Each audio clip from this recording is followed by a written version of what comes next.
Okay, now it's 7. Good evening and welcome to the South County Fire Board of Commissioners regular board meeting for February 3, 2026. I'll go ahead and call us to order. Ask everybody to please stand for the Pledge of Allegiance. I pledge allegiance to the flag of the United States of America and to the republic for which it stands, one nation under God, indivisible, with liberty and justice for all.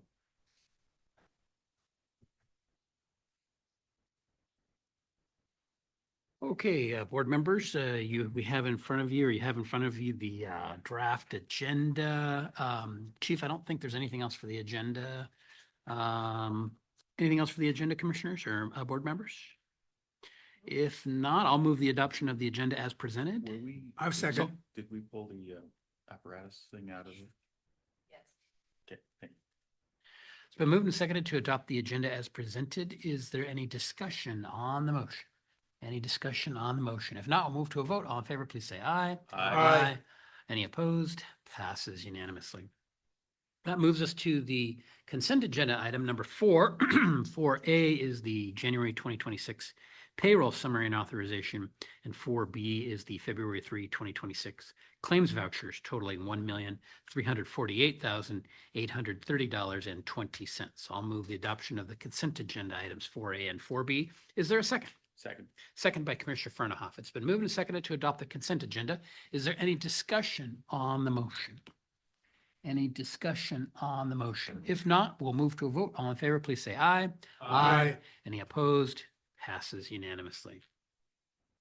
That moves us forward in the agenda then to item number 5, which is approval of the meeting minutes. In 5A, we have 2 sets of meeting minutes. We have the January 13, 2026 special meeting and the January 20th, 2026 regular meeting. I'll move the adoption of those 2 sets of meeting minutes. Is there a second?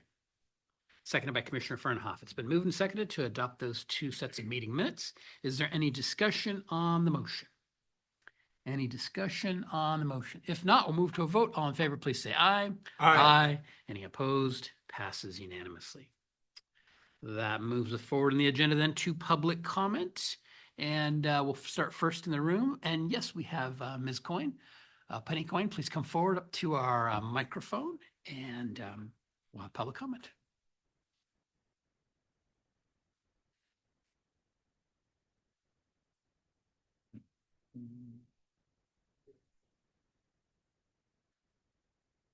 Ms. Coyne, good evening. Thank you. Good evening.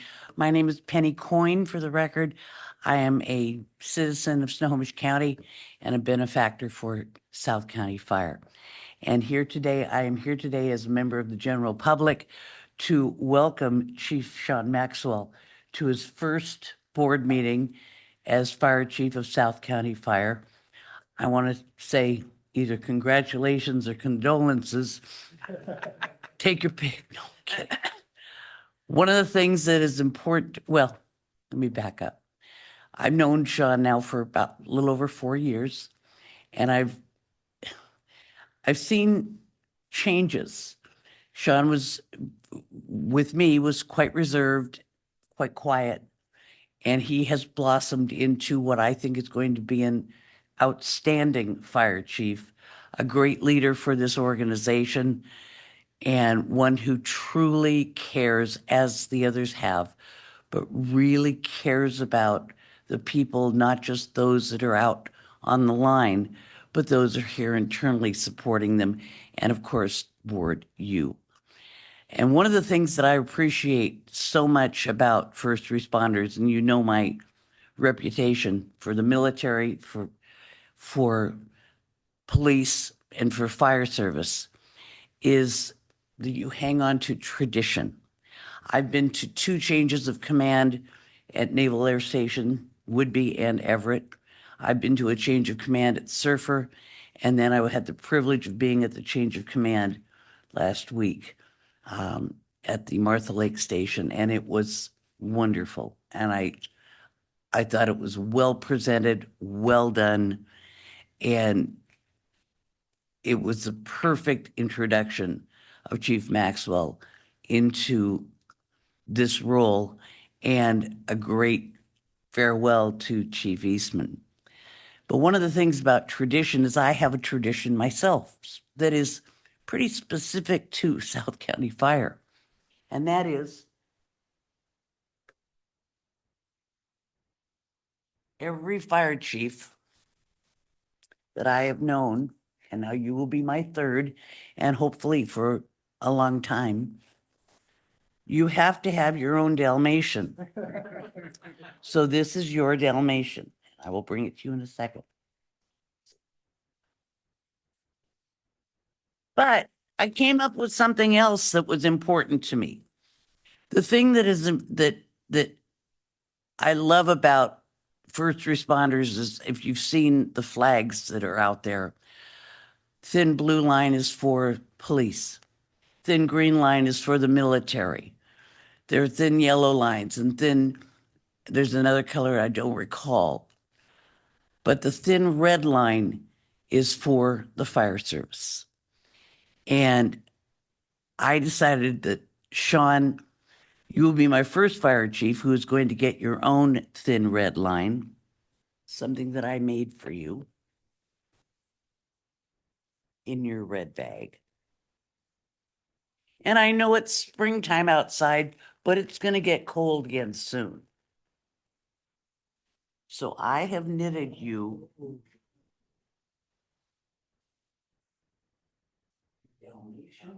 Thank you. Oh, be ready for soccer too. Thank you very much. You have to wear both for every meeting.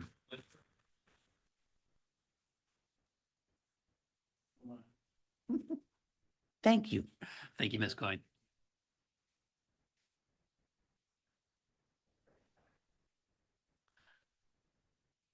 For public comment, is there, before we go to the Zoom platform, let me just see if there's any other public comment in the room. If not, let me turn it over to Ms. Blankenship to check for me on our Zoom platform. Do we have any requests for public comment? We do not. All right, I'll come back one last time to end the room. Any other requests for public comment in the room? If not seeing any, thank you. We will then move forward in the agenda.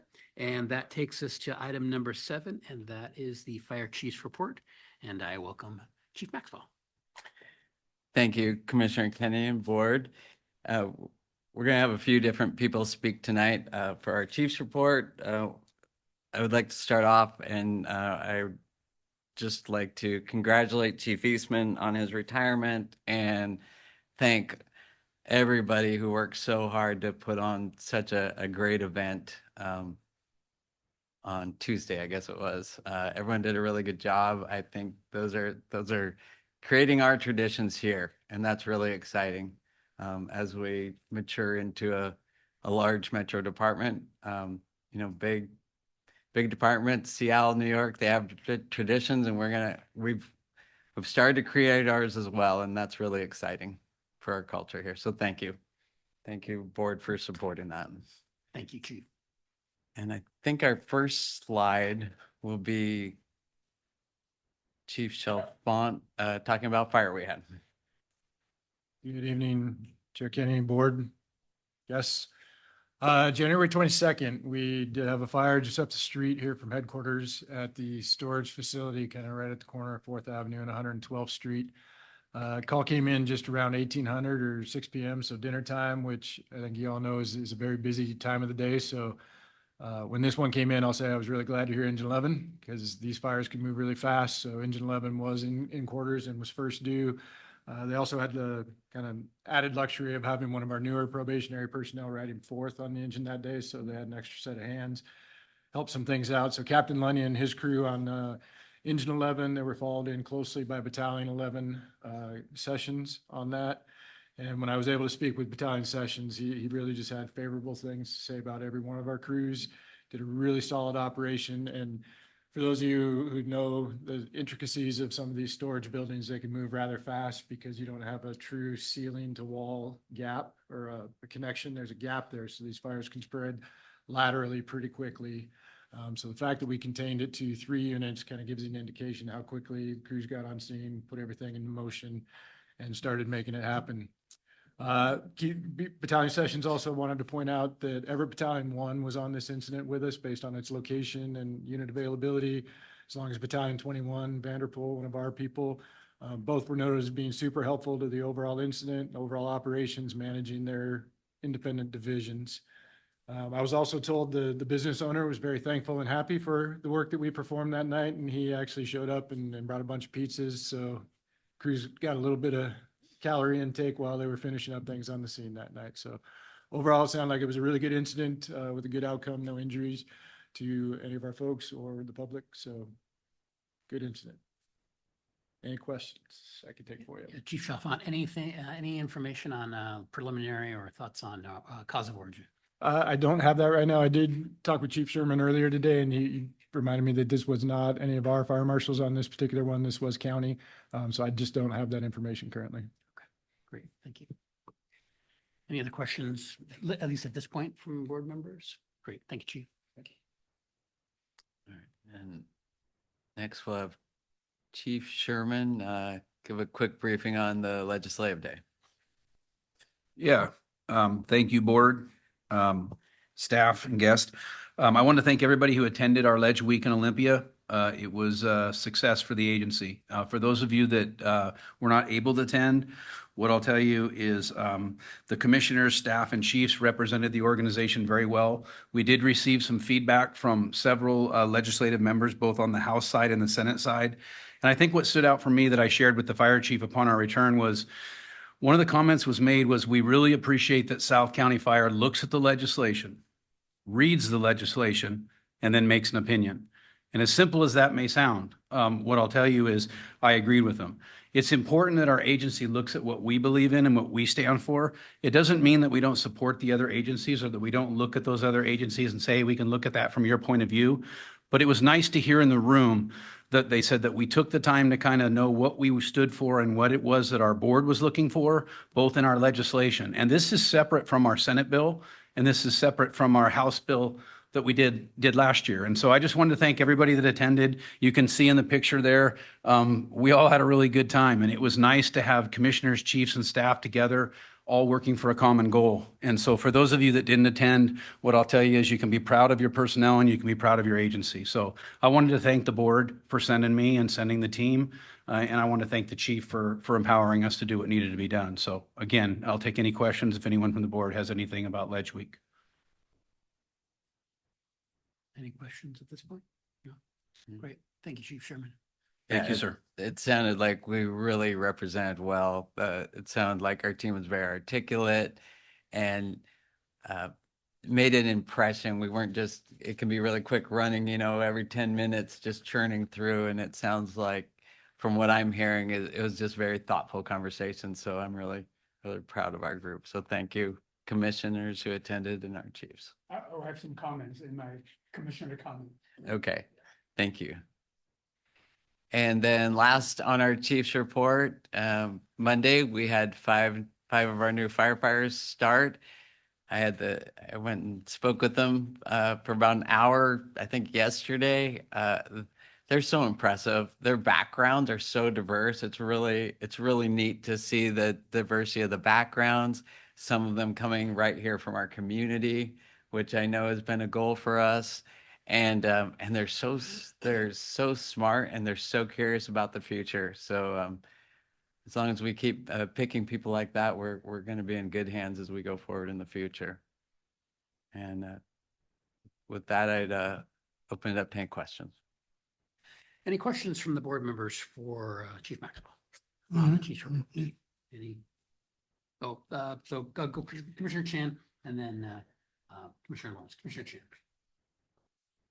I'm just really happy this is your first meeting, and I really, hopefully you will retire when you're 99 years old, and we still remember today, February 3rd, 2026. All right, I will temper my energy if that's how long you want me to last. Commissioner Lawrence. Yeah, how many were new firemen and how many transferred in? They're all five are entry level. They're all? All of them are Really? new. Yep. Yeah, we'll probably be coming back maybe in a few months. discussing what we need to do with some laterals later in this year. Okay. Yeah, yeah. Commissioner Winkelmann. Thank you. First, so excited for the first meeting, Chief. Truly an honor and pleasure to be a part of this. Chief Sherman, it was truly also, I want to just take a moment and just recognize the effort that you put in the conversation, being able to witness how you were able to move through legislation, the conversations that you were having, how you were able to articulate points. I was very appreciative of that. It was my first time in Olympia. It was my first time witnessing this.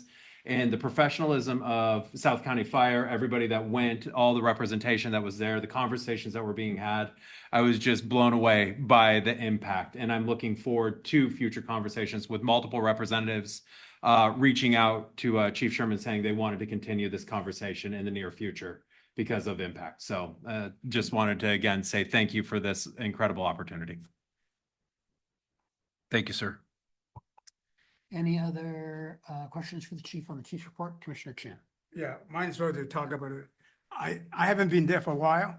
This is the first time ever get back, but I think the good things about being a commissioner is that we know those people, right? So when we talk to them, we need to expose ourselves, especially commissioner. We need to be active. I'm so glad other commissioner going there because, and I really like you guys asking, what can we do for you? Which is really important. It's not one side thing. Actually, today I heard about Marco Leo talk about he produced a bill that for the doing some of the environment, the tire burning, that is really not healthy.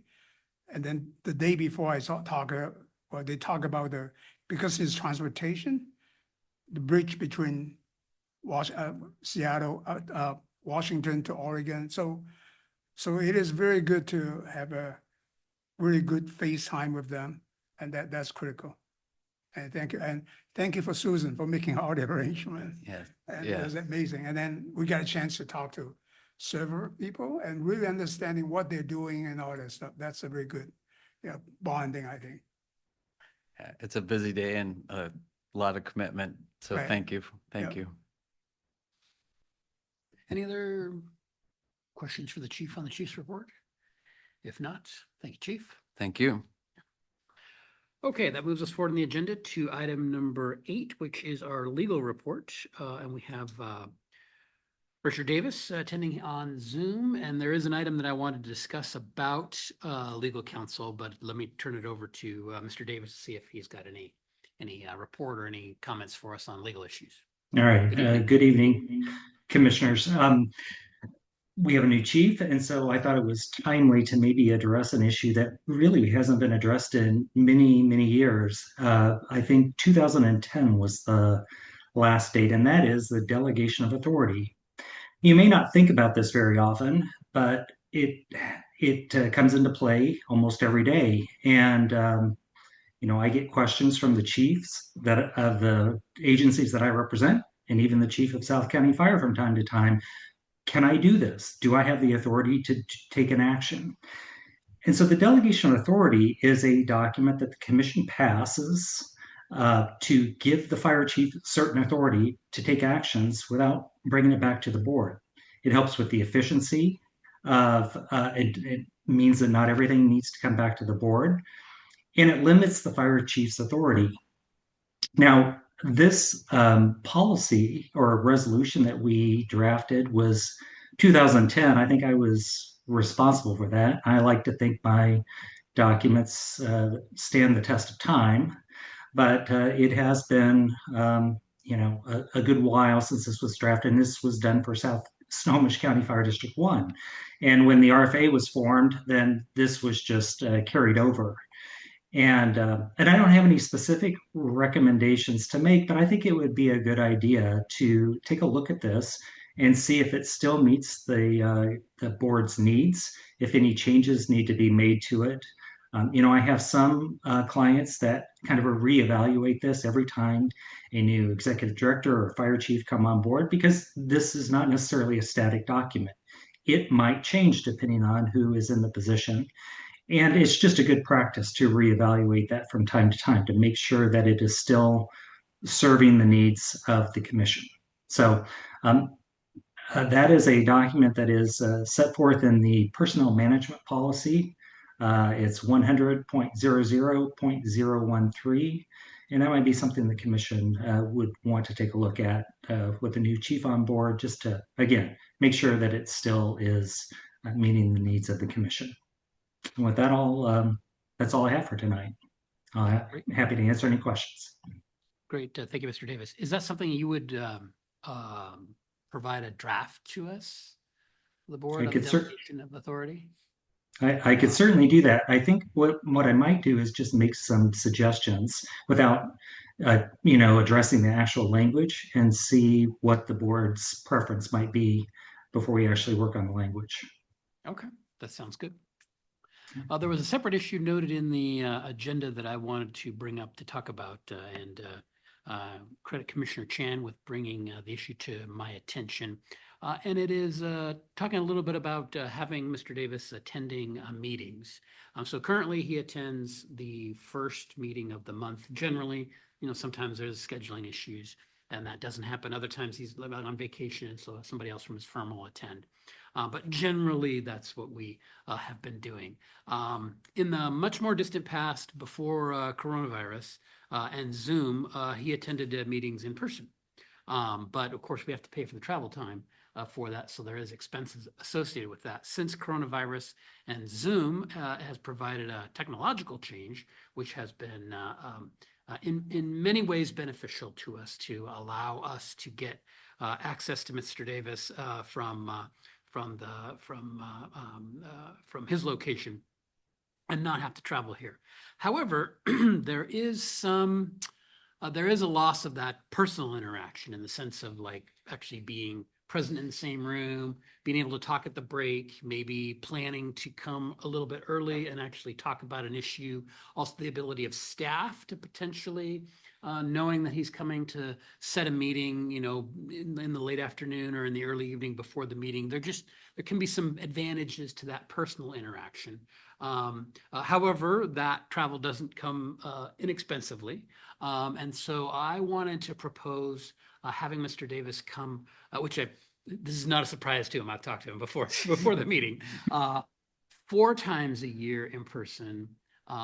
Most likely the first meeting of each quarter. So once a quarter, not locked in because he may not be available, but it would be once a quarter in person instead of being on Zoom as a replacement for that Zoom meeting. And that would cost us roughly between about $700 or so per meeting. So I would say that in travel time. And so I wanted to talk with the board about that and see if there was interest in doing that, because I think that would provide us a little bit more of a flavor of that personal interaction with Mr. Davis that maybe we don't get the same. And I appreciate him, being on Zoom and being in our meetings. And he also comes to our executive sessions or those that are necessary. And that's all, helpful and helps work of the board. But there is maybe a loss of that human touch that might be advantageous for us, and also potentially to the chief of staff to have him come on a more regularized basis. And we can get that out on the schedule or let you know when that's going to be, because you may want to take advantage of that. You may have an issue that's coming up and you're like, hey, Rich is coming to that meeting next week. I'm just going to meet with him, in the 15-20 minutes before the meeting or something like that. Anyways, I wanted to throw that out there and see if there were thoughts about that. Commissioner Lawrence. Yeah, I'd go for that. As long as, while Rich is driving here, he's thinking about our cases.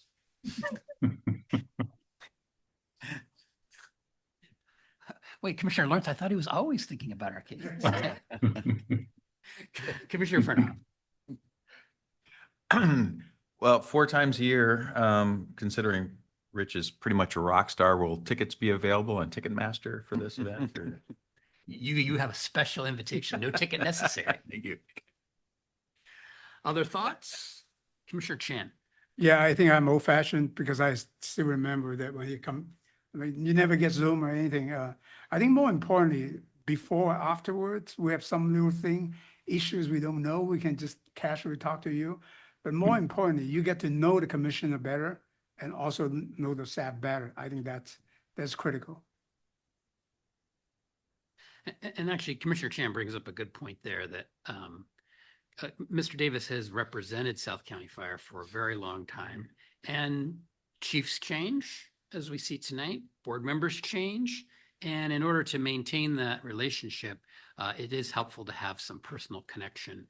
And that just as boards and staff change, there can be a loss of that connection a little bit, and just having that personal touch can help maintain it over time and also help maintain confidence in that relationship. And I think that has some good intangible benefits. Yeah. Any other thoughts? Commissioner Wittes, go ahead. I think that'd be a great idea. Okay, sounds good. Well, I think the direction of the board is to do that. So let's plan for that. Direction of the board will be, let's have Mr. Davis come the first, once a quarter. And Mr. Davis, we can work out exactly when that is, but I'm kind of thinking maybe the first meeting of each quarter, but it doesn't have to be locked in that way. So Sure, that sounds good. does that All sound right, good? thank you. Committee, Great. may I Thank you. suggest you really have a big legal issues and stuff like that? We may want to bring him in. Oh, yeah, well, if there's something special, yeah, well, of course, Yeah. we'll bring him in person if there's something big, or have him come on Zoom like we do, or, yeah, I mean, that won't change. Okay. Okay, anything else on this subject? Great, thank you, and thank you, Mr. Davis. Thank you. Okay, that moves us forward on the agenda then. That was legal report 8 and 8A. Union report number 9. Do we have anybody for our union report? Ms. Blankenship, do you know offhand? Okay, I don't think we have anybody for the union report this evening, so we will then move forward in the agenda then to item number 10, which is capital facilities planning, and turn in that to Chief. I'll start it out. Go ahead. Thank you, Chair Kenny. So as we prepare to support the board for this potential bond measure, our team, we've kind of identified 5 preparation pillars, and it's communication, the legal aspects, the bond financial services, DA Davison, whom you're all familiar with, potentially a municipal advisor, which will be coming up future, and then the project and construction management. Those are kind of the 5 pillars we see as we potentially go down this journey. Tonight, we're bringing one of those pillars, which would be bond counsel. And this item is on the agenda for potential action. And let me just introduce this. The team, we met Deanna Gregory. She did a fantastic presentation that was actually moderated by our general counsel, Rich Davis. She does come recommended by our general counsel. The team, it's a pretty small group of people that are bond attorneys. But the team, we met with her, we got to know Deanna. We think she's a great fit for the team. She has done fire departments. She did work with Snow 911 and Snohomish County. And yeah, the team decided she was the best fit for us, and we wanted to bring her to meet the board. And I'd also like to congratulate her. She is president-elect of her National Bond Attorney Association. So we gave her credit for that as well. So with that, after I've embarrassed her, I will thank you, Deanna, for being here. I will turn it over to you.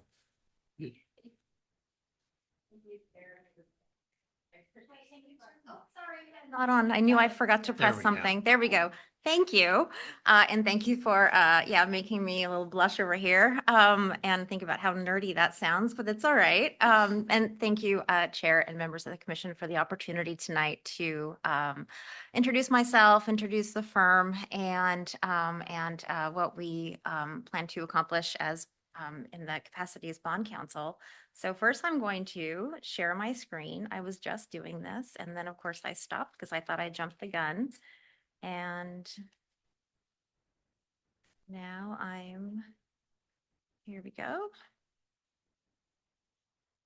Okay. Did that work?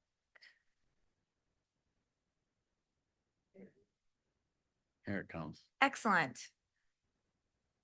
I think, okay, there we go. Perfect. All right, so I have just a short and sweet, just a little presentation here, just to kind of follow, to kind of lead that conversation, but I'd be happy to answer any questions, of course. I am, as was said, I'm a bond lawyer. I've been practicing for over 23 years now. And I am a partner at Pacifica Law Group based in Seattle. I will say for the record, I was thinking about your bond issues on my drive here from North Bend, where I live. So I wanted to make sure you knew that. Let's see, how do I advance to the next slide? Oh, there we go. Whoops, I went too far. Okay, there we go. All right, so just a bit of background on our firm, just so you can kind of be familiar with who we are. Pacifica Law Group is it's a group of lawyers who 15 years ago, 6 of us, including myself, were at K&L Gates, before that Preston Gates and Ellis. So we were part of a legacy bond firm here in the state of Washington that had merged and become part of an international firm. And so 15 years ago, we decided to join arm in arm and jump and form a new firm that was really a good fit that for our public clients here in the Pacific Northwest. We have gone from the 6 of us who originally formed the firm to a whopping, I think we have almost 50 attorneys now. We have been very strategic in our growth. We have added groups and individuals who really complement the practices that we have. So for example, our public finance practice is a cornerstone of our firm. We have one of the largest public finance practices in the state. And we have added, since our formation, litigators, school districts, construction, procurement, real estate, those kind of groups that really complement the work that our public and private clients are doing here. We are regional. We have one office in Seattle, and that is really where we do all of our work and focus here in the Pacific Northwest. We are nationally recognized as a firm for public finance. All of us within the public finance group spend a lot of time both here locally speaking at local conferences, as well as just being really engaged in the community here. And we also spend a lot of time on the national level. I speak, for example, on conferences for Government Finance Officers Association across the country. I've also been on the board of directors of the National Association of Bond Lawyers, which is our national organization or industry group, if you will. I've been on the board now for 5 or 6 years. And as was said, I'm president-elect. So come this October, I'll be president for a year, and then I'll serve as past president. And then I'll have some free time back. But we are, we take our work very seriously. We think it's very important, especially being a smaller regional firm, to not only be invested here, but also on the national level, because a lot of what we do it goes beyond the state laws. It goes to federal tax as well as securities.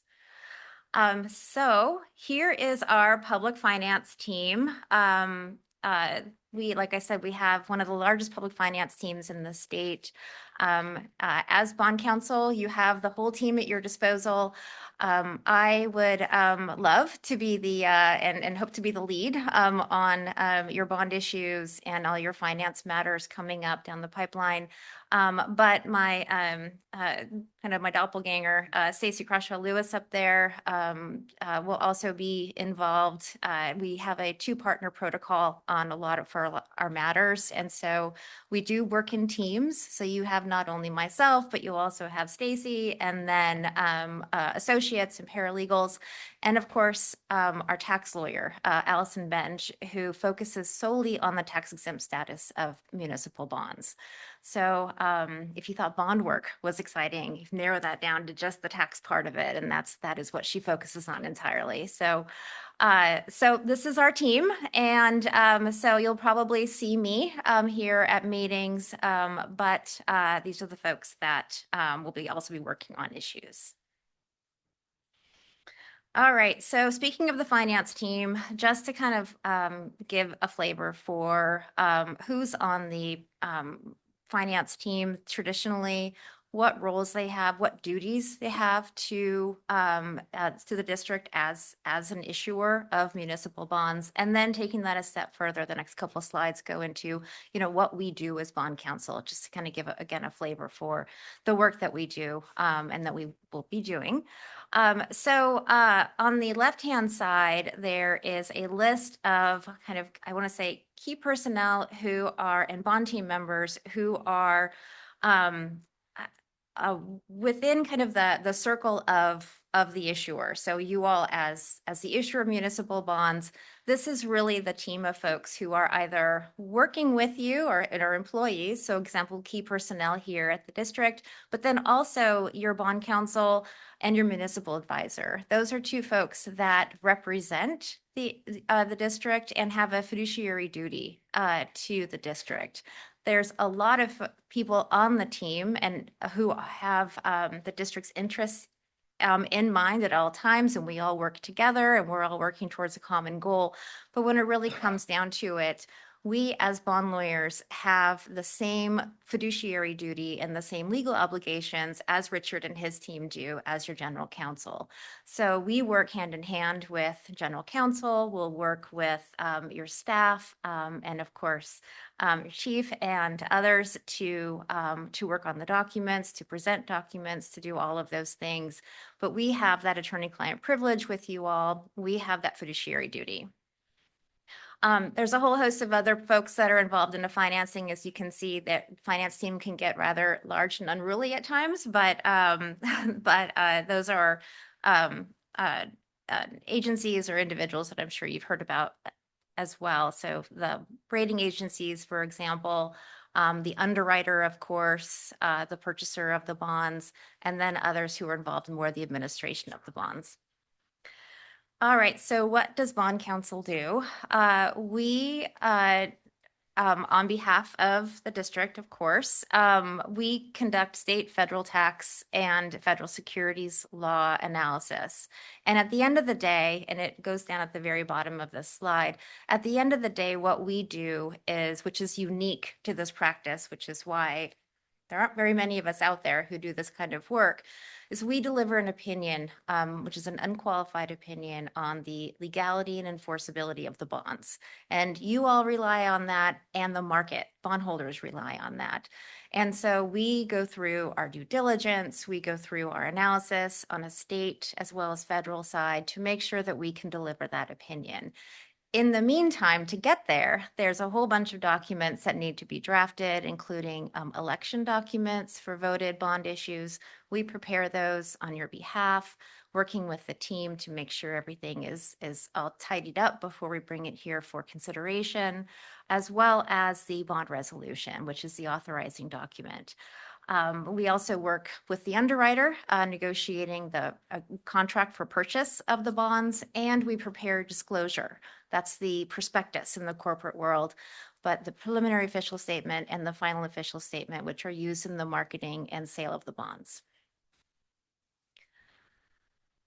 One last slide on what we do. I already mentioned the disclosure documents, but the bonds are securities and they are subject to the anti-fraud requirements under the federal securities laws. So we do help and advise on securities laws, help draft policies and procedures relating to disclosure and ongoing disclosure requirements.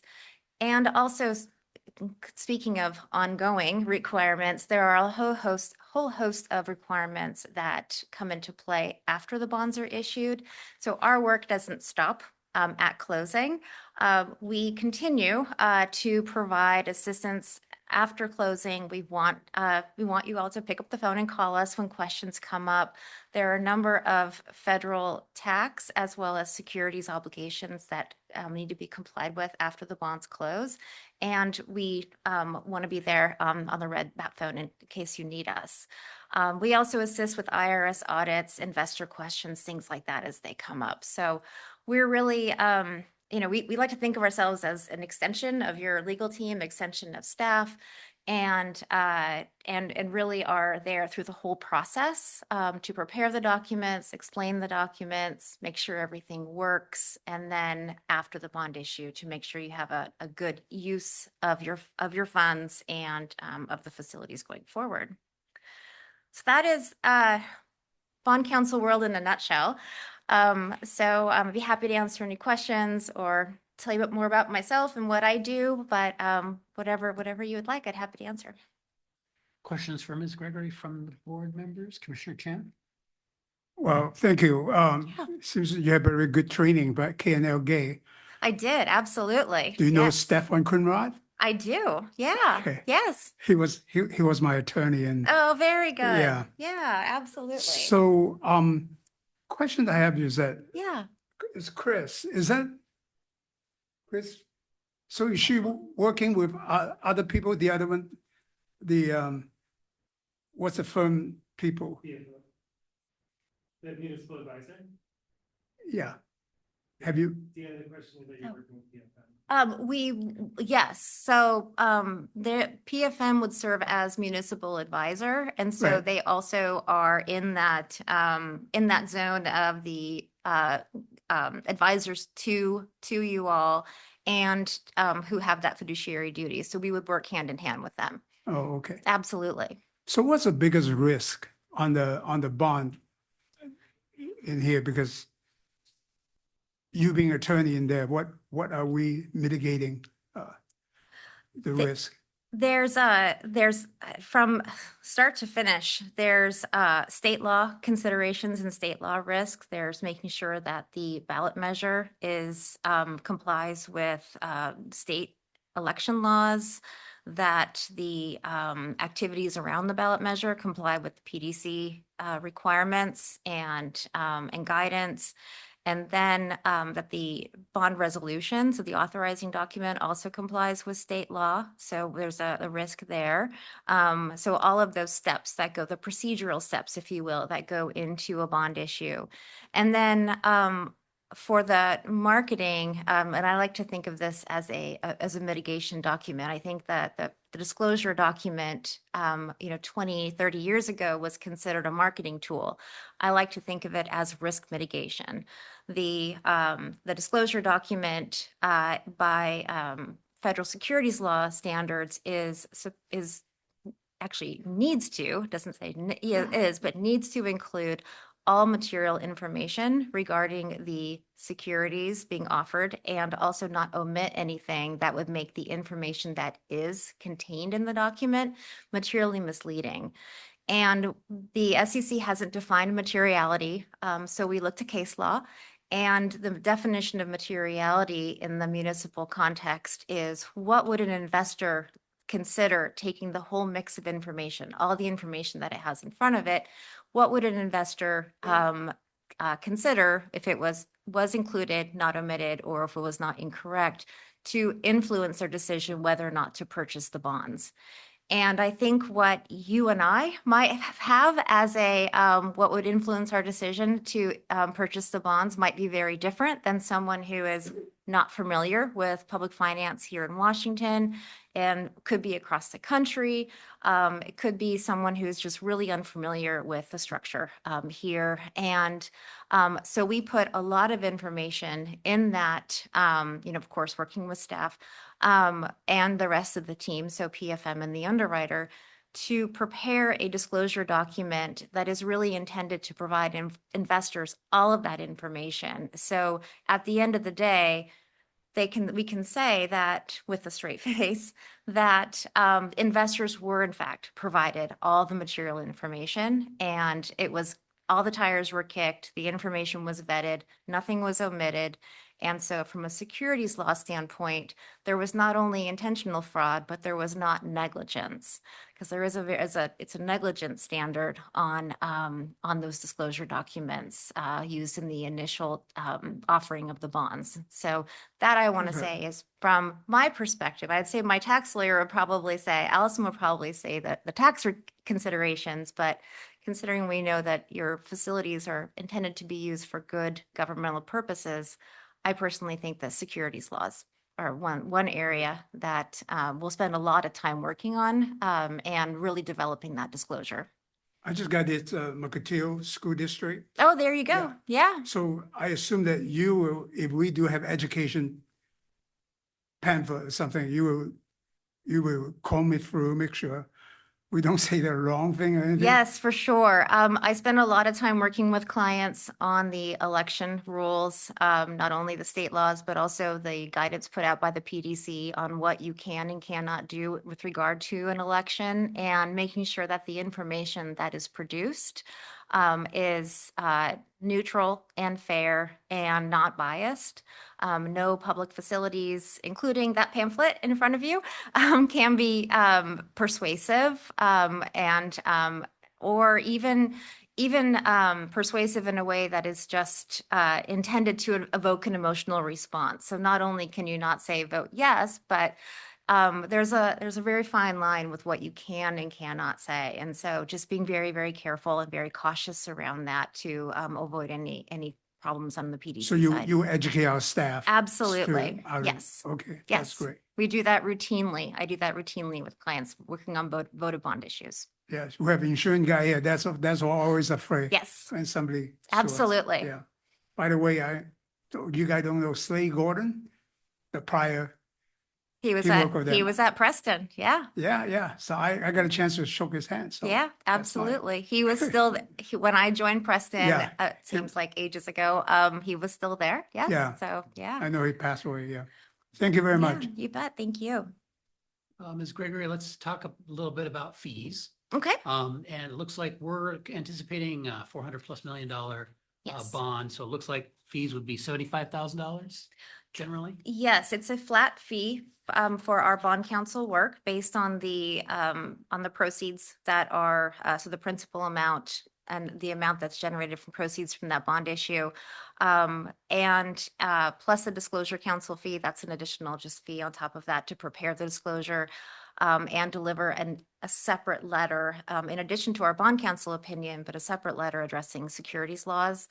And that fee is paid at closing and only if the bonds close. So it's a contingent fee in that regard, that it's, we only get paid when the bonds close, and we typically get paid out of bond proceeds. So those are fees, like fees of other advisors and folks on the finance team, are typically rolled into the bond issue and are amortized over the life of the debt. So does that mean, so if the election fails, you don't get paid? That is correct. All right. Okay. Gee. And I see also that there's an hourly billing rate for like other things that might not be covered in that. Yes, so we, $75,000. I confess that we try to roll as much as we possibly can into our bond counsel fee. Working in a flat fee world and having that experience over, the last couple of decades, it is my inclination, as also inclination members of the bond team at Pacifica, that we tend to roll as much as we can into that fee and not send an hourly bill, not send a separate bill for hourly work.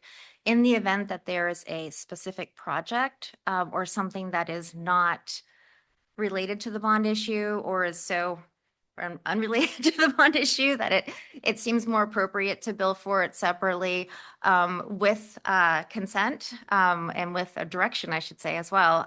We would bill hourly at our discounted public rates. But again, it's only in the event that that's requested, that you won't get a bill. We definitely don't want to surprise our clients with bills when they're not expecting it. That sounds good. And then the last thing is, assuming that it's successful, when does your representation end? I couldn't really think about when does it typically end? If an election is successful, the bond is successfully funded, I guess is for lack of a better term. At what point does your representation end? Yeah, that's, I have to say that it's a tricky question in the bond counsel world because we like to maintain relationships with our clients. It's not like a litigation matter where it's over and it's just, we walk away and everybody walks away. Our representation with respect to that issue ends at closing. But our representation of South County Fire as an entity continues on. And what we typically do is start working on the next bond issue, and answer questions in between bond issues. We don't charge additional for that. Again, those are rolled into kind of the next bond issue, just anticipation. Our engagement letters are set up in a way that they speak to bond issue by bond issue, but our representation is hopefully ongoing. Okay, great, thank you. Any other questions for Ms. Gregory? Yes, Commissioner Furno. I think Commissioner Kenny probably touched upon something that was coming through my mind, and that is how long do we have your representation? And what comes to mind is, let's say we go to bond, it's voted in. Yeah. We pass, but it's contested because of work that you've done. Maybe there's language or something Sure. like that. In the base fee here, do you come back then and defend your work? Or I'm just kind of fishing here. Help, you know more about this than I Yeah. do, but Yeah, if you see where there's- I'm going with that? I do, and if there's a challenge to the proposition itself, so the ballot measure itself, it's a very short window of when the ballot measure can be challenged.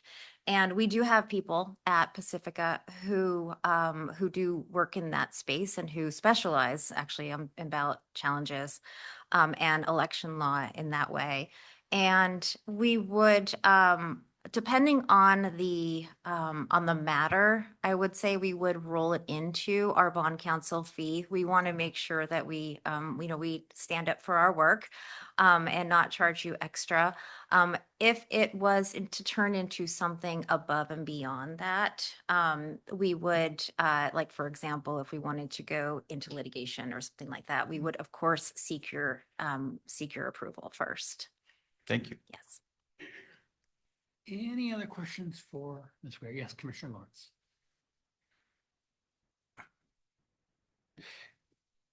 How often will we be seeing you during this process? I'm happy to be here whenever there are bond questions. I would expect in the ordinary course of a bond issuance to be in front of their legislative authority at the time when we present the election resolution. So that is the resolution that calls for the election, puts the ballot measure in front of voters, as well as if there are any specific trainings or briefing sessions around that resolution. So that could be 1 or 2 times. And then, of course, also to present the bond resolution. So walking down the path, if the vote is successful, attending the meeting to present and explain the bond resolution. And of course, going into that bond resolution, any meeting to discuss the financing plan and what the expectation is for the different series of bonds out of the election. So 4 times? You'll be 6 times? Yeah, you'll be talking over the phone with the staff a lot though, right? Oh, absolutely. They're not going to get rid of me. Yes, And for earlier sure. in the slide presentation here, you had different types of lawyers. You want awards, best lawyer, super lawyer. I mean, do I they wear know. like different kind of outfits or something? We don't get capes. I thought we might get capes at some point, but no, there's this, there are different tiers in the public finance world. We are tier 1 for public finance in the Seattle metropolitan area. We also, this is they have a Rising Stars designation when you are a junior lawyer. And then eventually, if you are nominated, you can be a best lawyer or a super lawyer.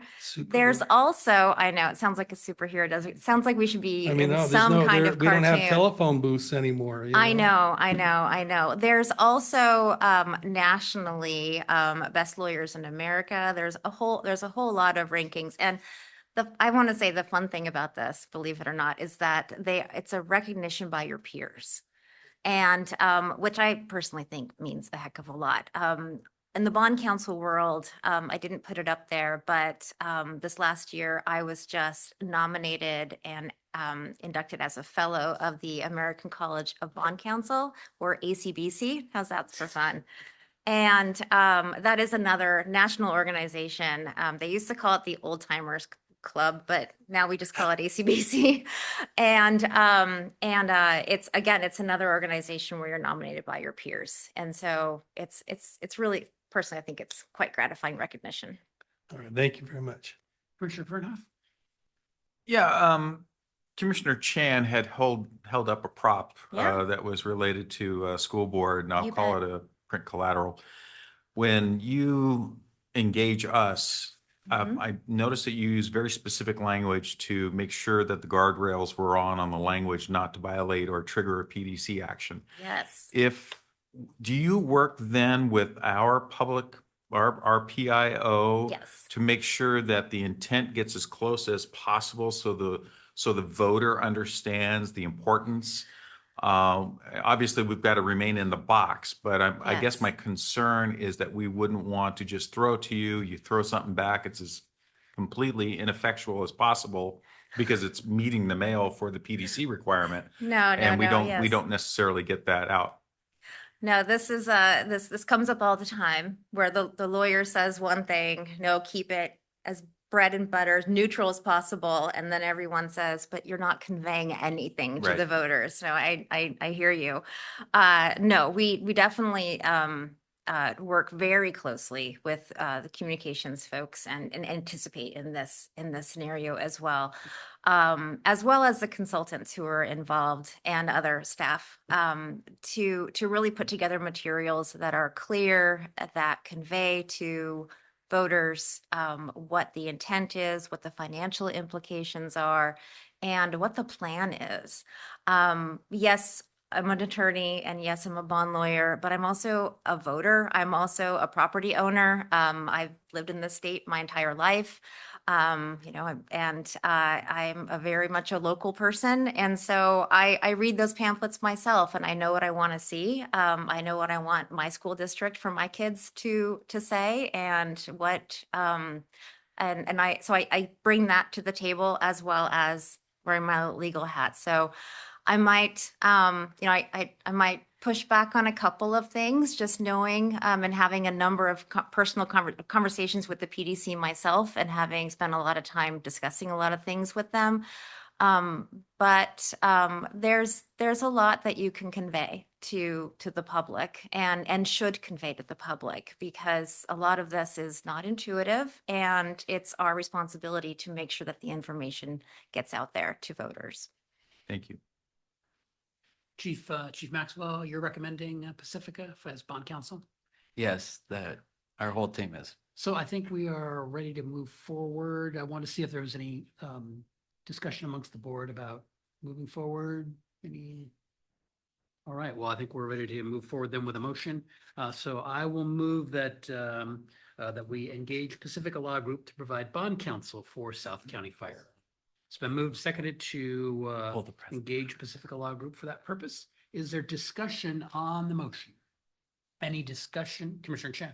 I think it's critical to hire a very good attorney too, because that's why I'm concerned about the risk and all that. I think that's all worth it. Other discussion on the motion? Right here. Sorry, Commissioner Wankelman. First and foremost, I would just want to say that, I know that there's been a lot of due diligence in this conversation through Chief Eastman and the team, and I trust the recommendation. I trust Chris' recommendation. And I have full faith that they have gone through the process of vetting each of the potential organizations. And I again wanted to extend that trust. Any other discussion on the motion? If not, we will move to a vote. All in favor, please say aye. Aye. Any opposed? Passes unanimously. Thank you very much. Great. Thank you, Ms. Gregory. We look forward to working with you. Absolutely, me too. Thank you, Deanna. Thank you. And thank you, board. All right, that moves us forward on the agenda then to unfinished business, item number 11. And we are talking about additional insurance, excess liability, and other coverages with Mr. Cervantes from WHA Insurance. Good evening again. Chair, board, staff, and guests, thank you. Again, Winslow Cervantes at WHA Insurance for the record. Hopefully this is the last time you guys see me at this meeting this year. I believe I've set a precedent now, a broker in here 3 times in a row. So hopefully the next time you guys see me will be in January unless something comes up in the meantime. I do want to just close out the renewal and the transition. We finally got our the final update on the marine policy. And if you guys turn to your packet, which is at your fingertips, to the second to last page, under the ancillary policy section, the marine did go up. We, in comparison to what last year's policy was, although you guys did not have claims, we did find that the previous value of your guys's marine unit was undervalued to what we had found with working with your team through Chief Curtis. So that was attributed to most of the change or premium increase you guys see there is just that increased value. We also found that some of the personal equipment that was on board was not included in that value. So again, all attributed there in that $1,300 increase. And then with that, the marine excess also increased accordingly. And then your guys' pollution cert also went up just modestly with that value increase. Do you guys have any questions on that? Commissioner Fernhoff, go ahead. So the disclosure from us to you and the increase in price was simply that we have upgraded the electronics. Now they have more electronics, new engines, these kinds of things on the fireboat. Is that what I'm led to believe? Yes, I do not believe, and we don't know what the underwriting story was in that previous policy year with that previous broker, but our understanding with what you guys gave us in the updates and then what was submitted to the previous broker on the boats edition several years ago, and then the updated improvements to the overall boat with that, the increased value. Some of that did not get included in the policy itself on the definitive value. So that's what we see there. So the good news is it is properly insured and everything is high and tight there. Could you help me with a definition? This is not my area of expertise. Marine excess, what is that? So because the marine unit is not on your primary package policy, it is on its own standalone policy. Your package with VFIS for property and casualty does not extend over that marine unit. So the goal there is to have its own liability coverage in the form of $1 million or $2 million limits that cover your liability exposure when operating that unit. If that makes sense. Thank you. It's a minor issue because the amount's not that great, but the pollution certificate, what changed? What made it more expensive today than it was yesterday, for example? I do not know from the carrier standpoint. I can just tell you usually the certs have something to do with current state laws around waterway and those kinds of exposures. But that's probably the only attributing factor there. Thank you.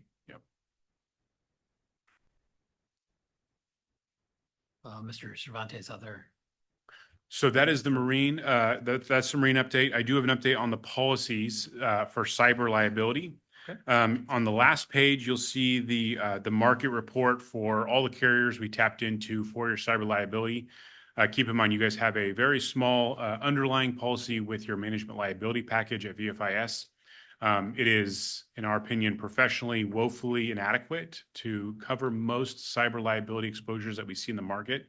Although it meets certain standards, it's more of just a fallback from a legal standpoint and less a robust cyber risk transfer policy, which is what we like to see, especially in today's tech age.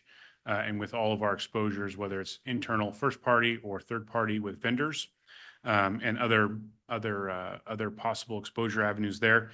But what we have acquired here is a list of some of the market appetites out there. You'll see the premium dollars on the far right column. Keep in mind, these are options in the $1 million and then the $2 million arena. The first two with the first one with AmTrust is just a single option at 1 million and 1 million. Just to back up quickly, keep in mind your cyber liability does eat up some of the management liability limits that you guys have on your primary VFIS policy.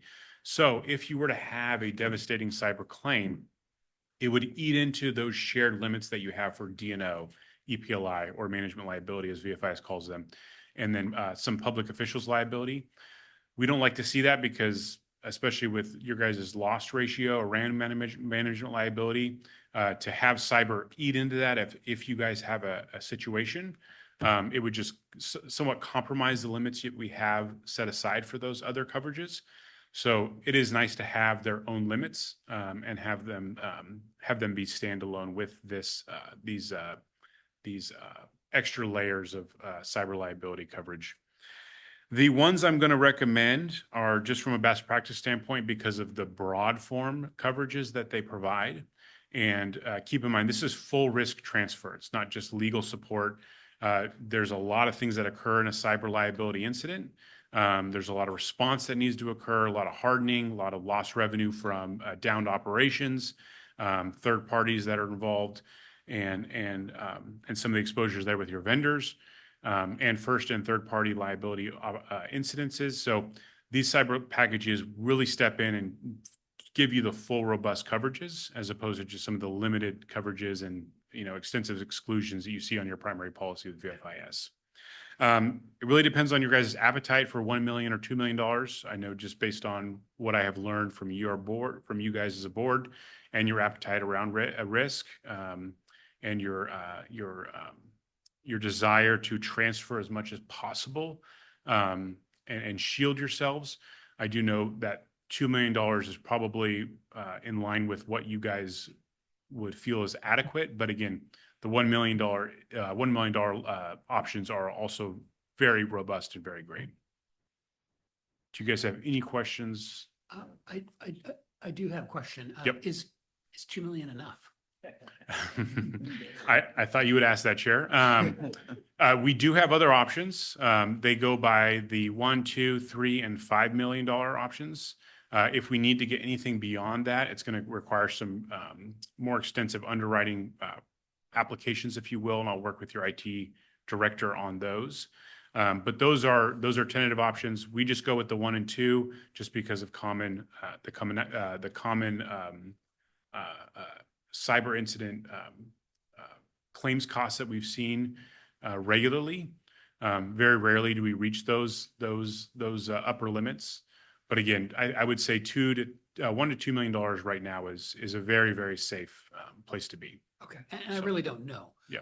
And so that's good to know. And I'll just note that, I always keep in mind Surfer next door to us to the east, they had an incident in the last 5 years where their data was captured and held hostage. And so, bad things have happened locally.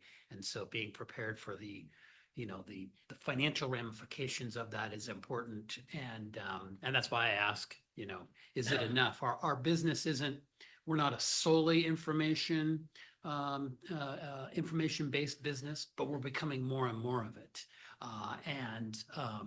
If bad things happen, we'll have liability for that and costs related to it, to resurrect it, to save it, to get it back, et cetera, in various different ways. I just don't have a great sense of what is enough, but I appreciate those thoughts. Yeah. Thank you, Chair. Any other questions on that before I make a recommendation? Sorry, Commissioner Furno. Yeah, okay. So I see you have 4 companies here, all essentially sort of different flavors and so forth. Some are just under maybe another underwriter. It was told to me once that when you get to Lloyd's of London, that there's not many options if you're going that far, if you're going to that particular carrier. I don't know if that's accurate or not, but it just seems that you have, like I said, 4. It's a big list of options between, as Chair Kenny said, is $2 million enough? If we did need to expand this, do the folks at Lexington, do the folks at Houston Casualty and Associated Industries Insurance Company have the appetite for going up to that kind of level? Or are we going to be narrowing our options in basically with Lloyd's at a much higher type of premium?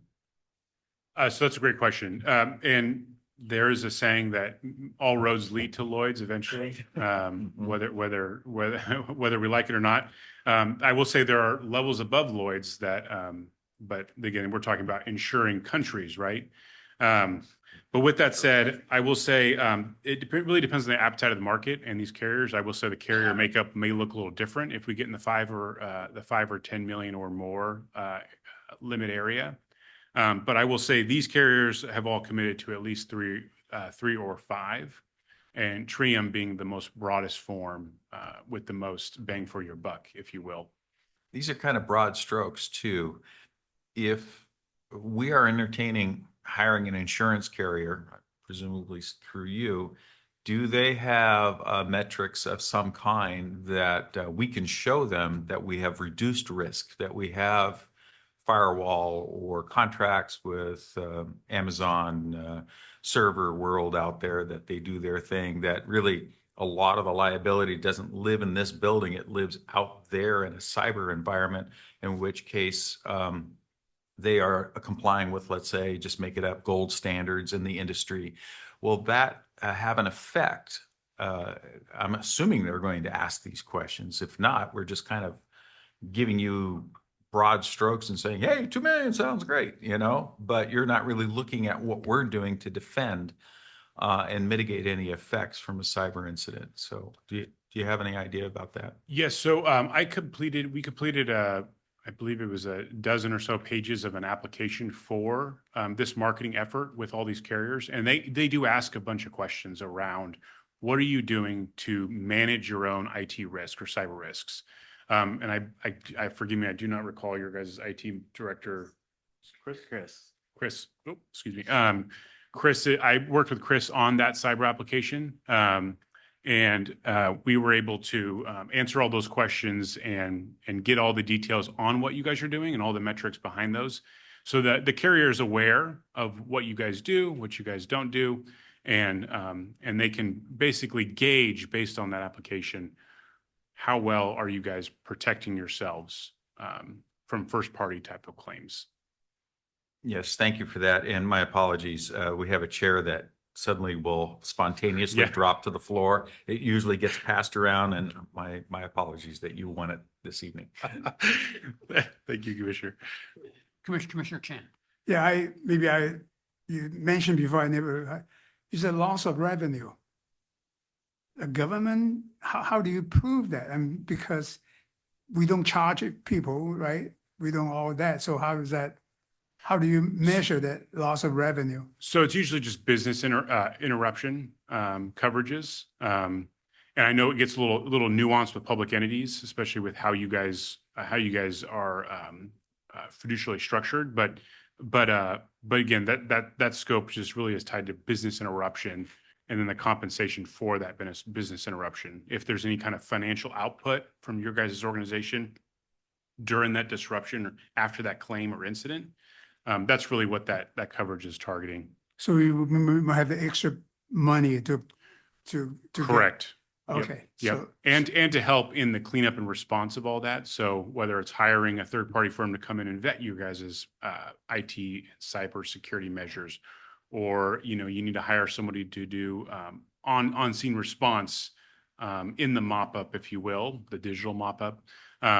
All of that is afforded in its own standalone policy Okay. versus the underlying with VFIS. A lot of that is self-insured by the district, especially because the limiting nature of that policy, and really wasn't designed to be a robust cyber package. It was just designed to help from a legal standpoint support your guys's some of your guys' exposures there, especially on the around the third party incident. Okay, thank you.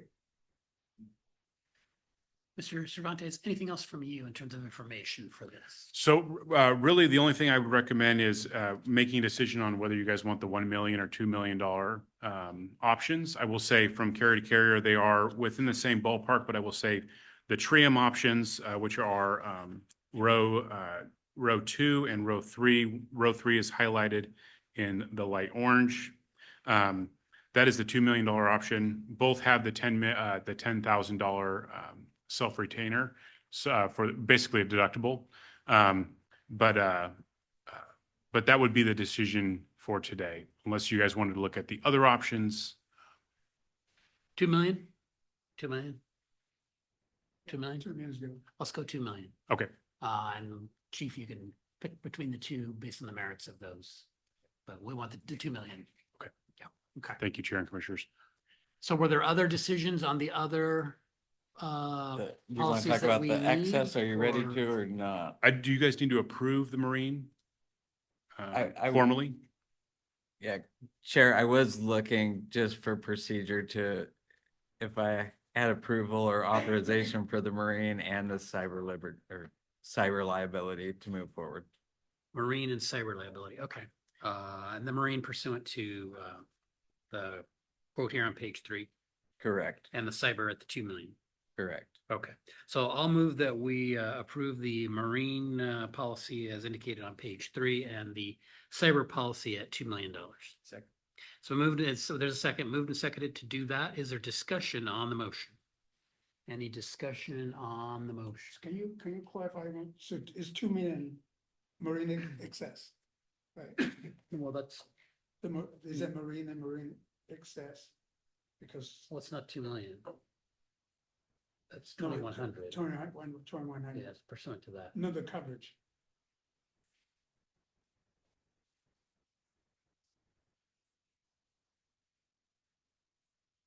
That's the cost for the Marine.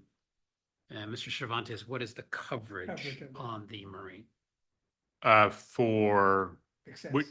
for excess, 2 million. 2 million, yeah, Yeah. okay. Okay, great. All right. Any other any comment or discussion on the motion? No, I just commenting, yeah. Yeah, your microphone. Yeah, just commenting on the thing is critical.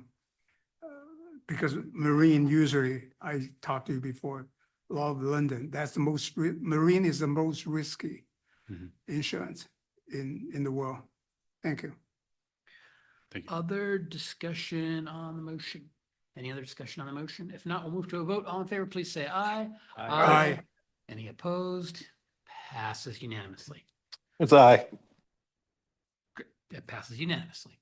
Great. Thank you, Mr. Cervantes. Is there anything else that we need? to Just discuss? one last update on your initial request in our early January meeting. I have found a player for additional excess liability coverage.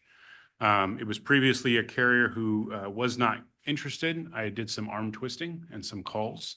And what we have acquired from an indication standpoint, now keep in mind, indication is not a formal quote, it's just an indication. They originally were going to offer us an additional $5 million that would sit on top of your guys' 10 or 5 each, excuse me, layer 1, layer 2. This would be layer 3. It would attach to the top of layer 2. They wanted to give us an additional $5 million for $100,000. I said, I would like to do you one better. I would like an additional 10 for $100,000 that would sit on top for layer 3. So they are going to work on that indication. I met with the underwriter this morning on my way up while thinking about you guys on that drive. And they are going to be giving me an indication on Thursday. Now, again, that price is not guaranteed, and that limit is not guaranteed.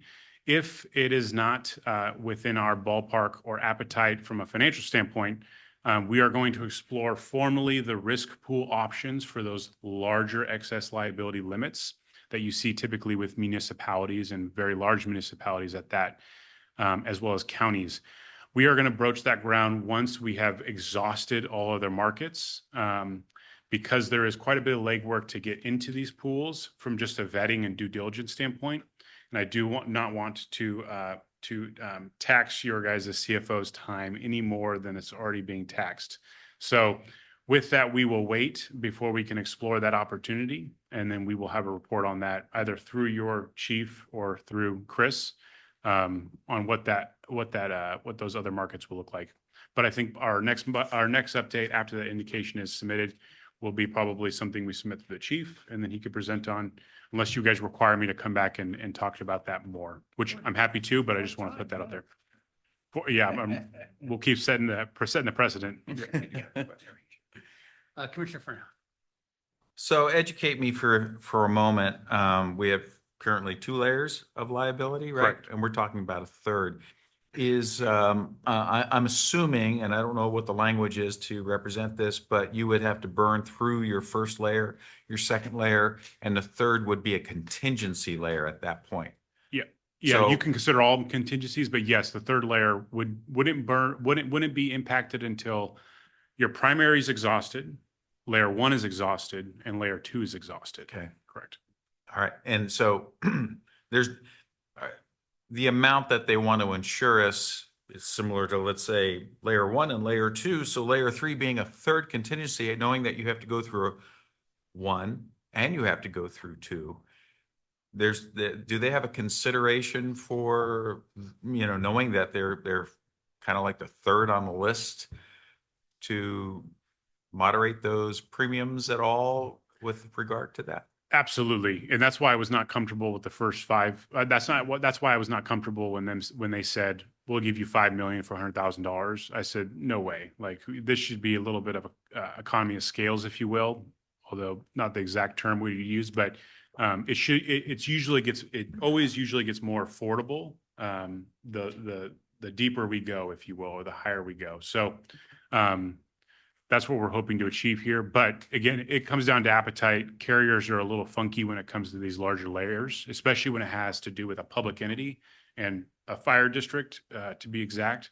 It can just get a little funky. And the state of Washington does not help with what we've seen from the claim standpoint and some of the larger claims that we've been seeing pushed through and the lawsuits that have ensued out of them. And the other thing that does not do us any help here in the state of Washington is there's no tort cat limit for public entities, which has been a big problem, and our office has been advocating in Olympia for that kind of law to come into effect. But that's another conversation for another day. Thank you. Great.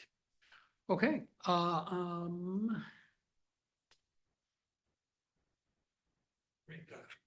Oh, hold on. Any other, Mr. Cervantes, any other information for us? That sounds good. You'll work on that. We'll get more in the future through the chief. Anything else? That is it. All right. Sounds good. Well, thank you for being here tonight. Thank you. And providing all of that information and all that work. Thank you, guys. Great. Thank you, Winslow. Great. And as Commissioner Lawrence indicated, we are kind of near our magic break time. Why don't we go ahead and take it now? We're about 5 minutes early, but now's a good time. Why don't we take 10 minutes from now until about 8:35, and then we'll come back and hit our next item on the agenda, which will be board priorities. So without objection, we'll be in a 10-minute recess.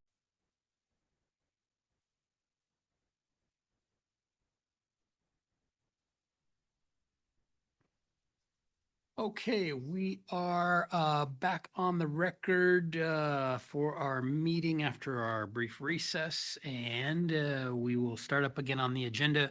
And I believe we've lost Commissioner Wittes was feeling under the weather, so I think he's no longer with us. Ms. Blankenship, that's my indication off of Zoom. Very good. Okay, so we are in 11B, which is board priorities for consideration, and that is located in your packet at page 47. And so in looking at the items on page 47, my suggestion for the board is that the items, capital facilities, the first item on there on the page, capital facilities planning for ballot measure, CRP move from grant funding and volunteer firefighters. Each of those three received the most support. My suggestion is that we draw a line underneath that, calling those three board priorities. The next item, starting with board redistricting, down to Value Village, call that other board priorities, because there was some support, but not certainly overwhelming support. And then the last items that are currently listed as other board priorities, having received no support, either knock them off the list or change that to other issues, and basically adopt that as our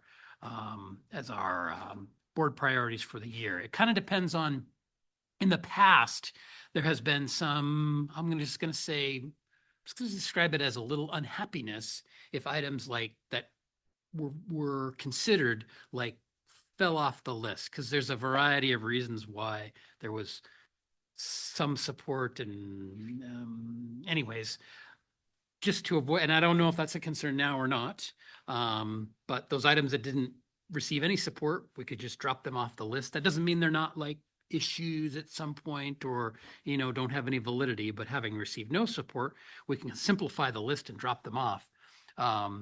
Or, we could prioritize these one through whatever. And of course, we can have more debate about them, but I just kind of wanted to, when I see how the support fell, I saw the top three items having, obviously number one had the most support, but those top three having the most support, the items in that next grouping, board redistricting down to Value Village, having some support, and then the items below, no support. Anyways, so that's kind of my suggestion on how we group these and vote on them and call that our board priorities, sheet for the 2026. But I just wanted to throw that out there to kind of guide the discussion and kind of see what the flavor was of the board. We also don't have to decide tonight. We could kick this over to the third meeting of the month if you want to think about it. We can also add things here and discuss them. It's kind of a blank slate. I kind of just used this process over the last couple of meetings to get us here, to get it on paper, to get the ideas in front of you, have an opportunity to think about them, and then we come here for discussion and hopefully adopt something that will help both us and staff for 2026 kind of focus some attention. Anyways, I've talked enough. Commissioner Wonkelman, then Commissioner Lawrence. Commissioner Wonkelman. Okay, first, I just want to, looking over at the top section, with capital facilities planning for bond ballot measures for general election 2026, having the most support. With that being stated, I'm also seeing, public education for bond ballot measures. Is that not, would that be considered the same, or is that a different?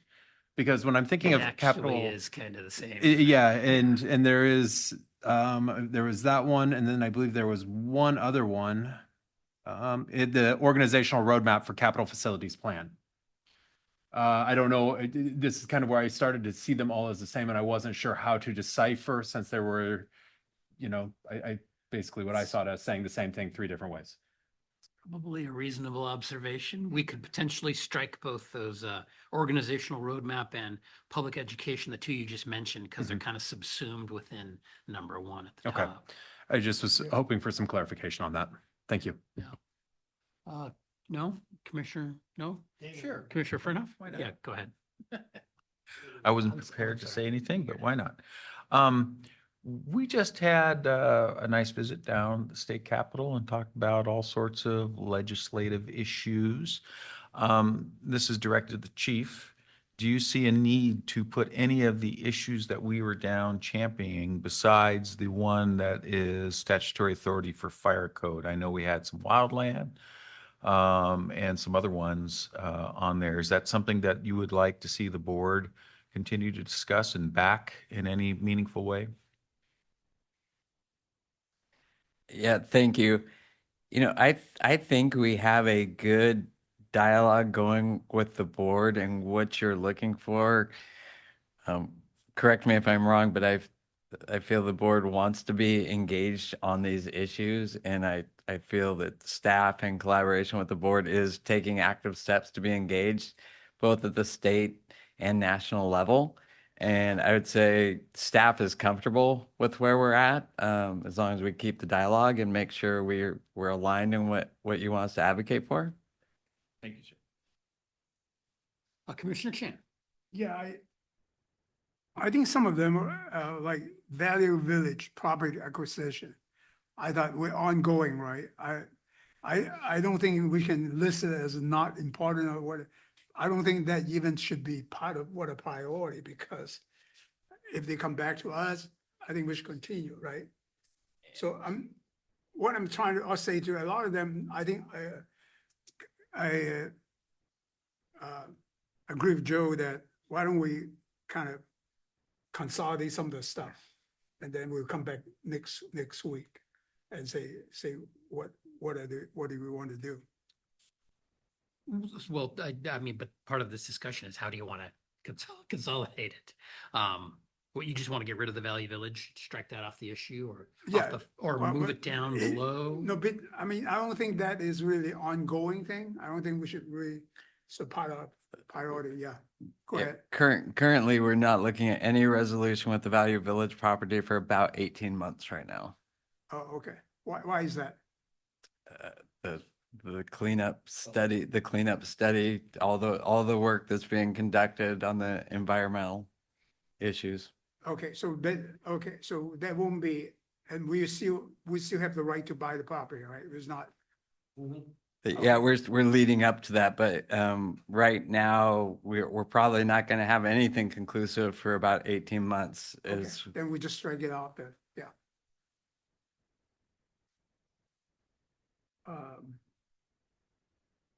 Okay. Other thoughts?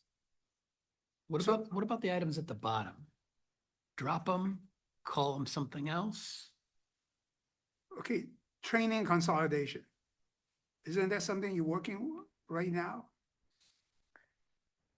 Yeah, there's work going on at the county level, at the staff level, that we're continuing to evaluate that. Okay, but you can still bring it up if that's come to, Yeah, that right? Okay. the staff is definitely handling that. Commissioner Frenhoff. We may want to look at the list just in kind of a 10,000 foot view for timing. In other words, what's most important that should elevate to the top of the list just based on when do we need to execute it. So give an example. Obviously, we know capital facilities planning is important. We've had people here today that should stay number one. CRP funding, we can certainly talk about that, but what might fall ahead of it, believe it or not, it depends on you, Chief, on your intention for the volunteer program. You may need the board to engage sooner than later for some of the modifications that we had talked about, just in terms of look, feel, number of people, equipment, that kind of thing. So I'm just looking at this list now in a different lens, just saying, okay, what needs to happen in order to support staff? Yeah, I really appreciate the way you kind of teed that up. I see all of these three, clearly I feel the board is the CFP and the bond are the priority from the board, if I'm reading it right. But I also see the ability to work in the other three in succession. We can be working on all three. Maybe may I suggest something? Why don't we cross out, okay, recognize, let me see, public education bond ballot, which is Joe, basically, same thing of the 2020, the capital facility plan, right, for bond. Why don't we just cross that out? Public education, something similar to that. Organization roadmap, capital facility plan, isn't that part of that too? Let's cross it out. We talked about. Yeah, I crossing those. It is so confusing. Legislative agenda, statutory authority, that is kind of ongoing thing, right? So that a staff thing. So, yeah, that's why we cross it out, because when you bring it up, right? Well, I mean, I guess I disagree. It's actually going on right now. Yeah, you're It's going an on. issue for No, us. no, but, yeah, Are you saying it's a multi-year project? Is that what you're yeah, saying? it's all your project, so I don't think it's really priority or not priority, right? It's an ongoing thing. Well, if we had success with that, it would make a big difference. It would It is. change a bunch of things. Commissioner Welcome. For the legislative agenda and that statutory authority for fire code official, what exactly, can I get a little bit of an understanding of what the intent of that bullet is and what we were trying to achieve?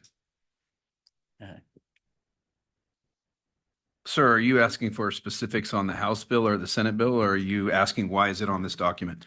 Okay, just the priority for the staff and understanding, because I know that you went down and testified on this just last week, I believe. Correct. And just trying to understand, for the board, exactly what kind of priority this is for us and how we can better understand this in our terms. Yeah, no problem. It is a priority for staff. I would encourage the board to ask themselves that question. How much of a priority is it for the board? What I'll tell you, like anything legislative, there is a time period on it. I mean, as you know, when you're with these senators and these House members, you're creating these relationships and these bonds. And as we know, legislators come and go. And so there is a moment in time. What I've been told is that when you have a bill that moves to the Senate and then that Senate bill has had testimony like we have, we're kind of in the spot now where we need to, really focus on what we're doing with the Senate bill. And so do I think the bill is important to the board? Absolutely. And what I'll tell you is short of the Senate bill, if you decide to go another route, there is another route the board could look at. That's the legal route. That is, we look at the RCWs, we ask ourselves, hey, do we need to go to Olympia and change law, or should we just deploy under the current law? I'm recommending that the board not deploy under the RCW because that's not crystal clear right now. There's a little bit of gray there. And I don't want to expose the board to that gray unless that's something you're very comfortable with. So what I would say is the work that we're doing in the legislature is very important. It kind of is broken up into two different areas. One of them is the area where we all went down for Ledge Week and you're going to meet and greet and you're going to represent your agency and move those relationships from A to B. The Senate bill, however, that's directly tied to our Division of Fire Prevention. That is something that is important for our marshals as we move forward. And the truth is, if we don't get an answer for Senate Bill 6064, we will have no choice but to tiptoe into the legal arena. And what I'll tell you is currently, I'll speak for let's not go too high on the elevation. Let's just stick to Snohomish County. There are currently people that are in my position wearing different badges and different uniforms for different entities, some of them RFAs, that are at the same crossroads. And what I've heard is they're going to go down the legal route. And so that's just not something that I wish for the chief. It's not something that I wish for the board. And so to answer your question directly, the Senate bill is important for our fire marshals to be able to do the work within the boundaries of the entire RFA. And so what I would recommend is that if the board believes in that cause, and that is something that they want staff to continue, we will continue to go down that road. I will tell you that the feedback that I've received in Olympia is that this is the correct path to be on. I will actually quote one of the senators because I've known him from previous employment, and I think he would want me to say this. Taking the work that the fire marshal's office is doing and just going into the court system and saying, we're going to do this, and if you have a problem with it, talk to our lawyer, that is not the best way to solve this issue. And so I feel like we're using the system as it's designed. And what I would encourage the board is to stay on that path, but continue the conversations. If you want to know more specifics, I can meet with any of you at any time to go into the weeds on the Senate bill. But I definitely do not want to give the board too much information that we go into those weeds right now. Thank you for that. And just to kind of follow up on that, with the work that's being done and the conversations that are being had, I think it's important that we do keep the legislative agenda on this priorities list because we want to make sure that we keep the momentum up and moving forward. So thank you for that. Thank you, sir. Yeah, Commissioner Chan, go ahead. I believe there's no need to say report our operation because you come to report to us our operation, right? I don't same thing. I just feel it's a legislature same thing. That is part of your routine thing, right? So I don't need to be priority. Basically, those are the things we don't want to monitor. So I suggest that's part of it. And then actually, I'm concerned about the board retreat. I think we do need a retreat. For in April, that's what usually do, right? Because otherwise, there's so many issues we need to talk about in the April, especially on the bond issues at that time. We start, getting more information, getting the draft of the pamphlet and that type of thing, presentation. And then at that time, we should evaluate a little bit, what should we go forward to? Because really, come here 2 hours, go for it's not enough for a whole day discussion on issues. Yeah, Commissioner Furnath. Chief, just to go back on what you were talking about, you had indicated to me before we started here, there might be another need to go down with staff to talk again about these issues. So I see because they're ongoing, but they're immediate, that we should, keep this at the top of mind and the availability of the board to support you. Certainly I'm available if you need something last minute. I'll be happy to go down and meet with the representatives. Keeping us tuned into this will also inform us that we should keep it at the top of the list. If we don't think that we can do anything this year and we're really pushing it off to next year, then we can reprioritize that in a meaningful way. So if we're talking about board retreat or we're talking about whatever, we can help facilitate supporting you. Does that work? And when I say it's a multi-year issue, I'm still saying it's a priority every year. It's just sometimes it takes a couple of years to get it through. I'm not saying it's not a priority for this year. I'm just saying it can take multiple years to get through. I think what I'm sensing, because I'm new to this, right, at least in this particular arena, is that there could be a call immediately, a surge that we have to react, but then we're going to get into a lull where the tide is out, and, and we have to wait for the tide to come back. That's exactly right. Yeah. Thank you, sirs.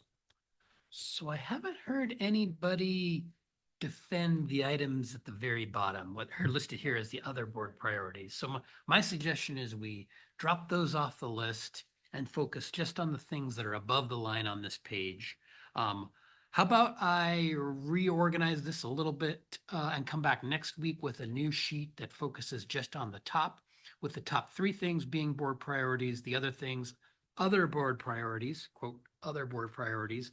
And we'll drop out the organizational roadmap, capital facilities plan, public education for bond ballot measure, and value village.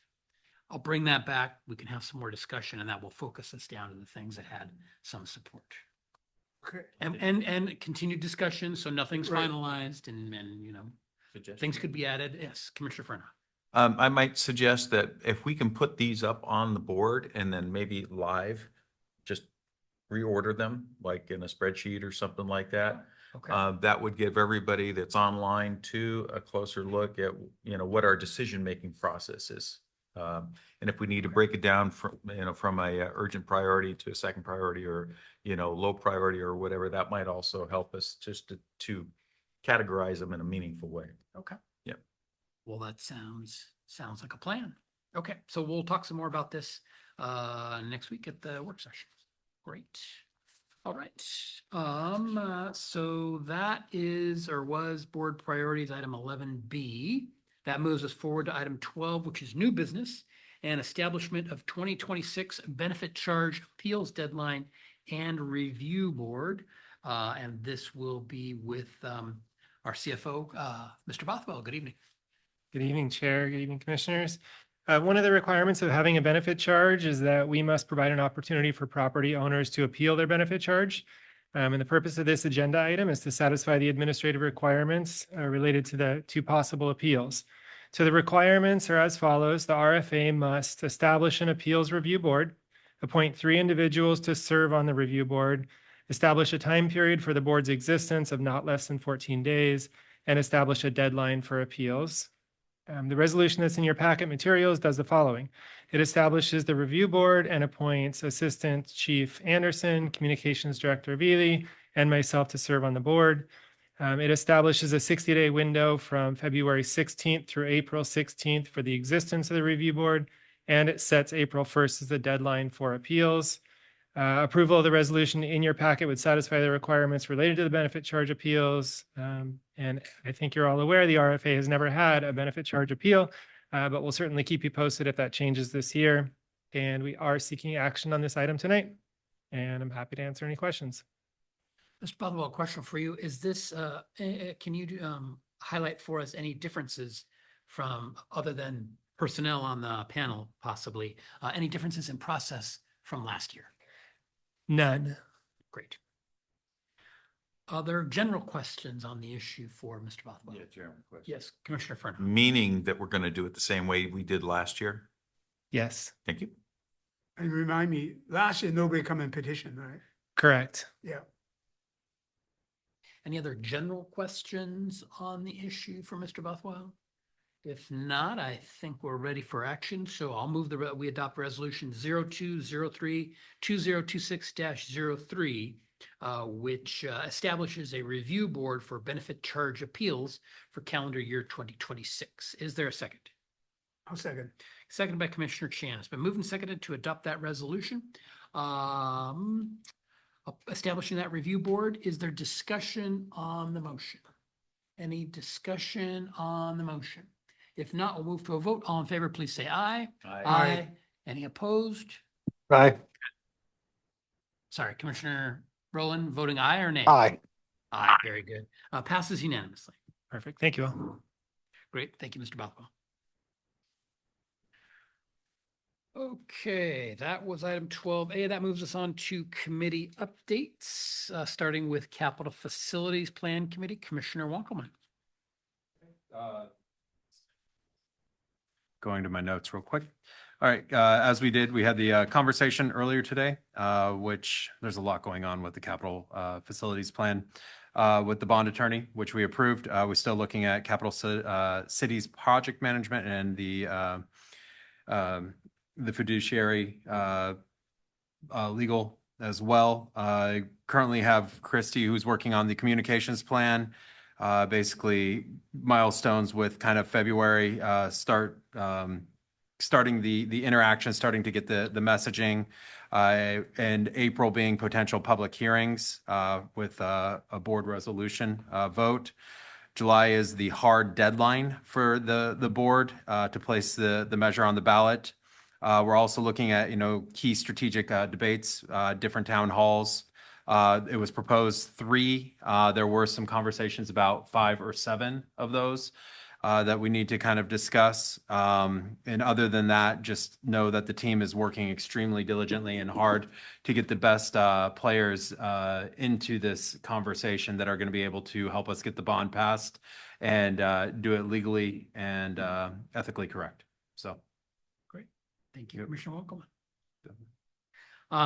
Next up is Finance and Human Resources, Commissioner Chan. Yes, I'm reading off what Chris told me to do. On February 5th, 1:00, the first agenda is committee chair selection and meeting schedule. We discussed that.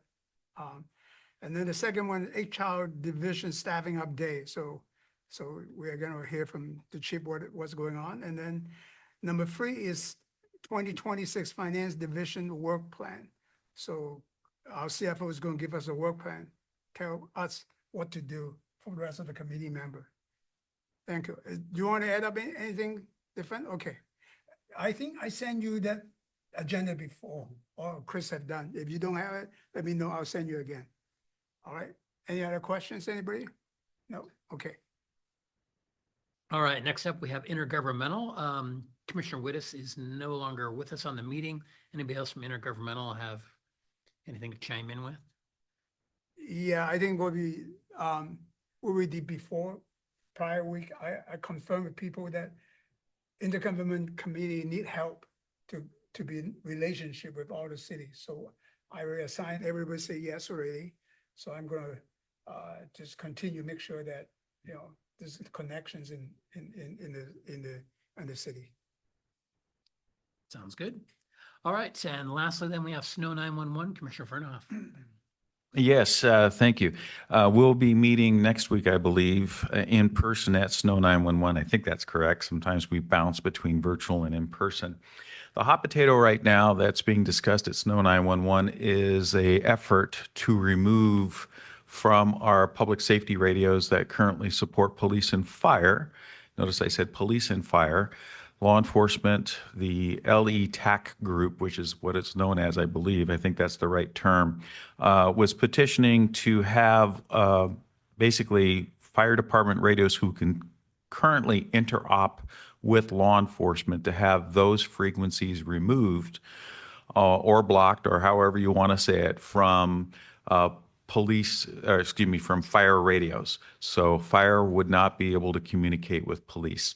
The concern here is in a post 9/11 world, we learned the lessons at 9/11 that we could literally be looking at each other, have a radio in our hands, but not have the capabilities of talking to one another. So there was, at the presidential level, directives that created interoperability throughout the United States to avoid these kinds of issues. At this point, I have had a personal discussion with Sheriff Johnson from Snohomish, and she sent me correspondence this evening encouraging me to share the information that the movement towards this has been stalled, for the lack of a better term, haven't gotten there yet, and that there will be at this coming Snow 911 meeting a discussion amongst the police chiefs and the representatives. As myself, as the voting member, if this does come to a vote, we will make sure that we are represented in a positive way. The idea that I presented to the sheriff was I think there's room for potentially both desires to be met. One, that if we're responding on a call down the street and we see law enforcement, for example, and because we're first on scene, we see a person hiding in the bush with a long rifle about to shoot the police, we can turn to a TAC channel and alert them and say, stop your egress, hostile in the environment, versus having to go through the broker. The broker would be Engine 17, SNOCOM, advise PD. By the time I get that out of my mouth, you're going to hear as I'm keyed up, pop, pop, pop, right? And it's too late. So keeping that capabilities is very important.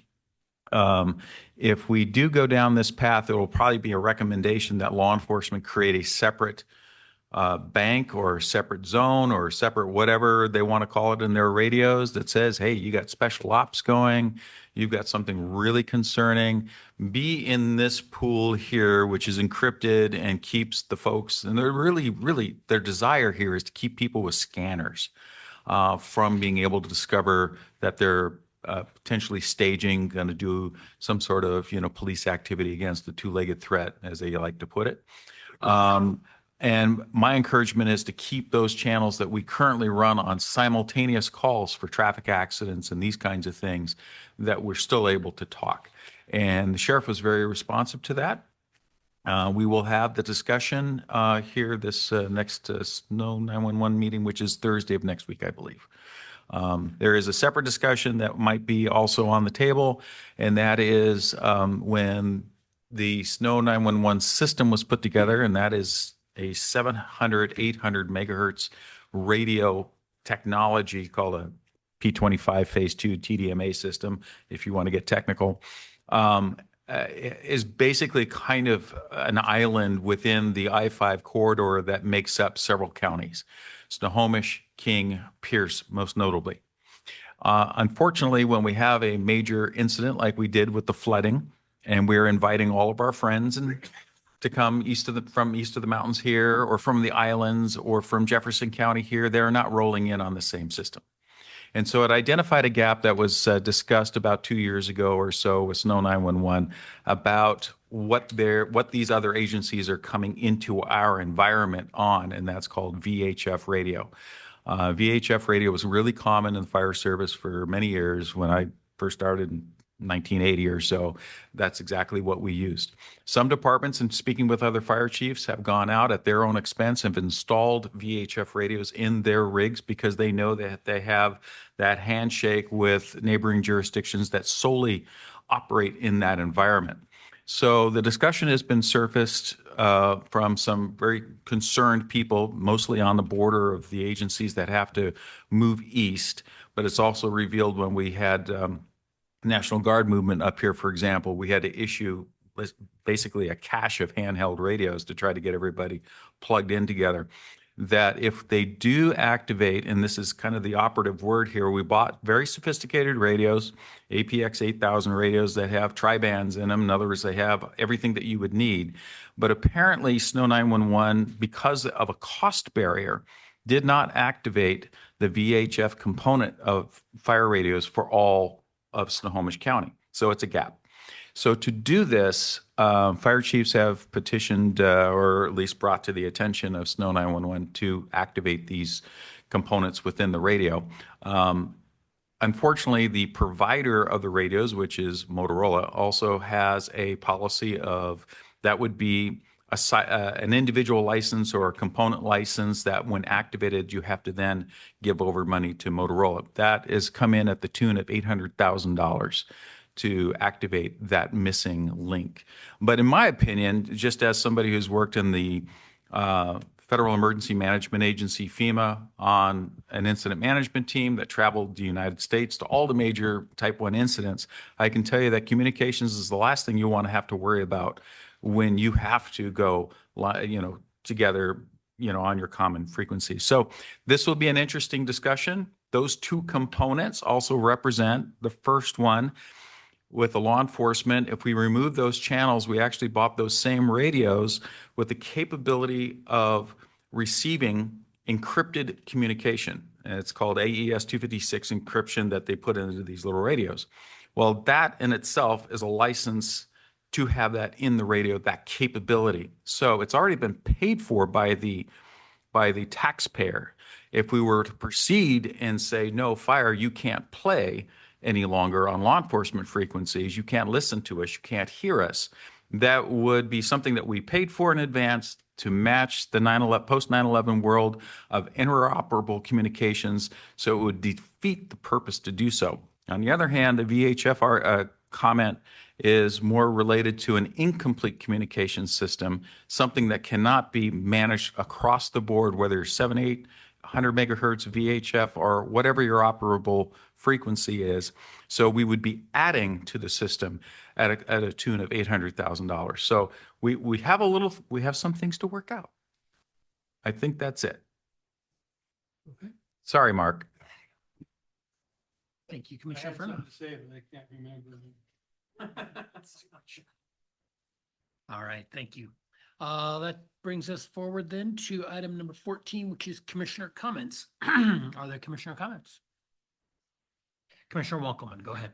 Okay, I've been talking briefly with an individual from Mukilteo City Council, and he invited South County Fire to a luncheon that's being put on by the Senior Korean Association of Snohomish County, and he was hoping to see South County Fire's present at the event. I know I'll be there, but with that, I also know just through conversation that one of their priorities that they're discussing, no indication on what is being discussed, but fire and fire services and EMS were mentioned. So just putting that out there. If you're wanting to celebrate the Korean Lunar New Year, that would be February 12th, Thursday at 11 a.m.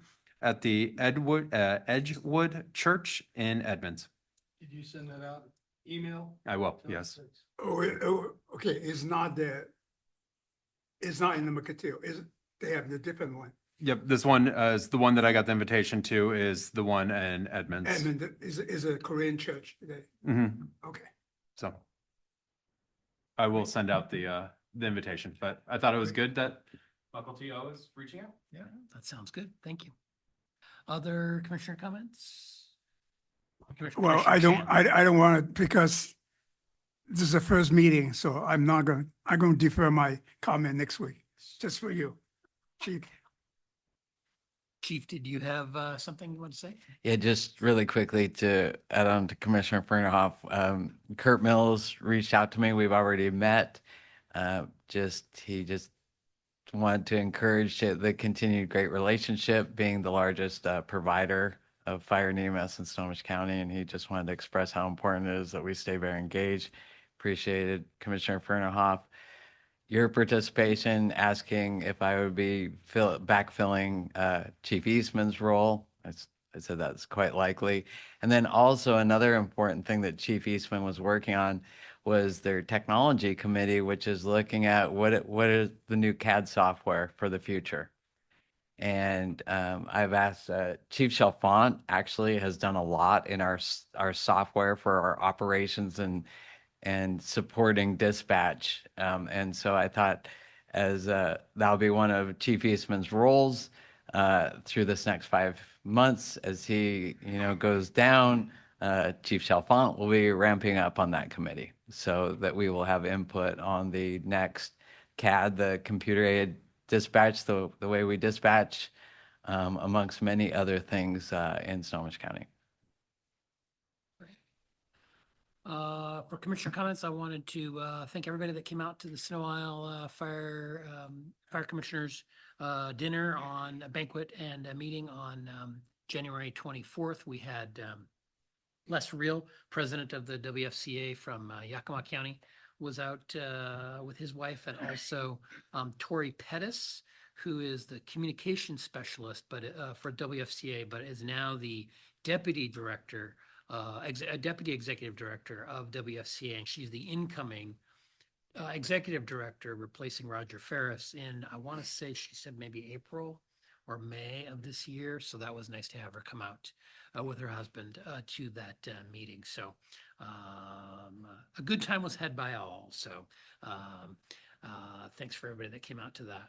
I did want to welcome Chief Maxwell to the hot seat. And the new, we had a lovely change of command ceremony last week, which was very nice and was well attended. Thank you for everybody who attended, everybody who worked on the logistics to make that happen. But we start a new administration tonight with Chief Maxwell, so we welcome you to the board and to the hot seat. Some nights, tonight it wasn't too hot. Sometimes it's blazing hot. So it just kind of depends. But we welcome you and look forward to many years of work with you into the future as the board and the administration represented by the chief work together, trying for the taxpayers and residents of South County Fire to provide this important service that the community wants, needs, and is looking forward to in the future. So we look forward to working with you. And tonight was meeting one of many more meetings to come. So it was successful. We're finishing mostly on time, which is good. So very positive, and we'll see what we can do to keep that type of timeliness in the future. But no guarantees. Yeah. Well, I will be a partner with you in that endeavor. I really appreciated the temperature tonight. That worked really well for me, and I can say my first day I was very successful. I didn't mess up on anything, and Sunday went really well. So no, I'm excited. I'm growing more excited. You as a board, you've all been so supportive and welcoming, and that's a big reason why I look forward to this. I think over the last few years, we've built a really, really good relationship, administration and the board as a partnership, and I'm very grateful for that, and I look forward to that, and so I appreciate you all a lot, and that'll definitely make things go much better. But I think there's some opportunities. I think we've done some amazing things, but I think we can even do more amazing things in the way we deliver service over the next few years. I really do. Great. Thank you, Chief.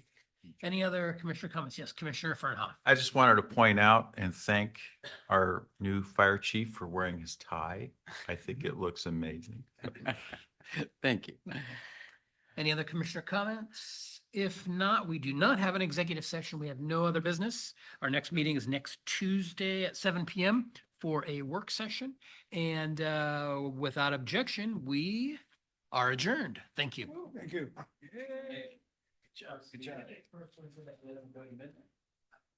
Yeah, it's amazing.